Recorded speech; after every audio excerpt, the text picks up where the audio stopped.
Assalamualaikum warahmatullahi wabarakatuh. Halo Sobat UT, perkenalkan nama saya Elsa Henanti dengan NIM 860360628 dari Fakultas Keguruan Ilmu Pendidikan, Prodi Pendidikan Guru Sekolah. Pada kesempatan kali ini saya akan mempresentasikan jawaban tugas 2 dari mata kuliah Filsafat Ilmu. Untuk soal nomor 1, bagaimana filsafat ilmu mengawasi dan mempertanyakan eksistensi, keilmiahan, serta nilai-nilai dalam ilmu pendidikan.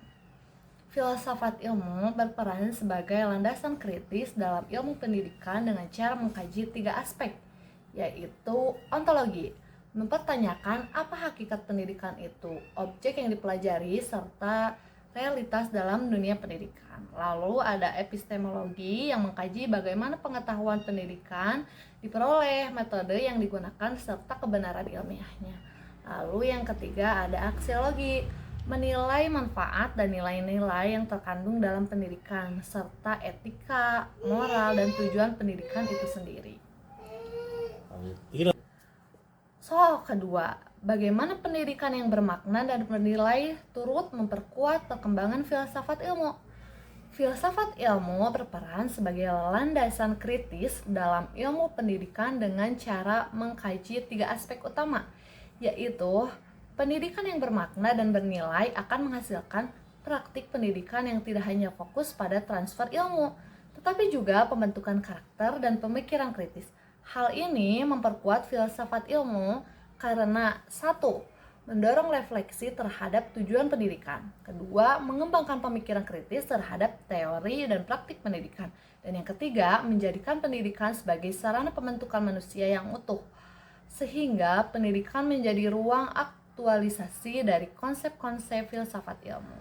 Nah, dengan demikian, filsafat ilmu memastikan bahwa ilmu pendidikan tidak hanya benar secara ilmiah, tetapi juga bermakna dalam menilai.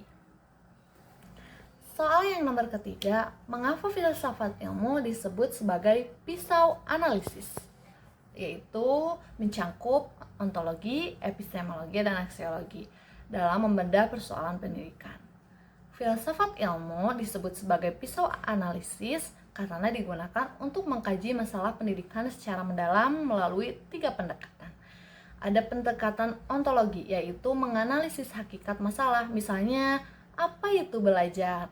Lalu epistemologi mengkaji cara memperoleh solusi, yaitu metode pembelajaran yang tepat. Dan yang terakhir adalah aksiologi, menilai dampak dan nilai dari solusi tersebut, apakah bermanfaat dan etis. Dan dengan aspek ini, masalah pendidikan dapat dipahami secara menyeluruh dan tidak dangkal. Untuk soal nomor keempat, yaitu contoh konkret penerapan filsafat ilmu dalam praktik pendidikan. Contoh penerapannya dapat dilihat dalam 3 poin. Yang pertama adalah kebijakan kurikulum. Penyusunan kurikulum mempertimbangkan nilai, isi materi, dan cara penyampaiannya. Lalu yang kedua adalah proses pembelajaran. Guru memilih metode pembelajaran aktif karena diyakini lebih efektif secara epistemologi dan bernilai bagi perkembangan siswa. Dan yang ketiga adalah penilaian pendidikan. Evaluasi tidak hanya mengukur kognitif, tetapi juga sikap dan keterampilan sebagai bagian dari pendidikan. Nah, kesimpulannya adalah filsafat ilmu memiliki peran penting dalam pendidikan sebagai dasar berpikir kritis, alat analisis, serta penentu arah dan nilai pendidikan agar lebih bermakna, ilmiah, dan bermanfaat bagi kehidupan.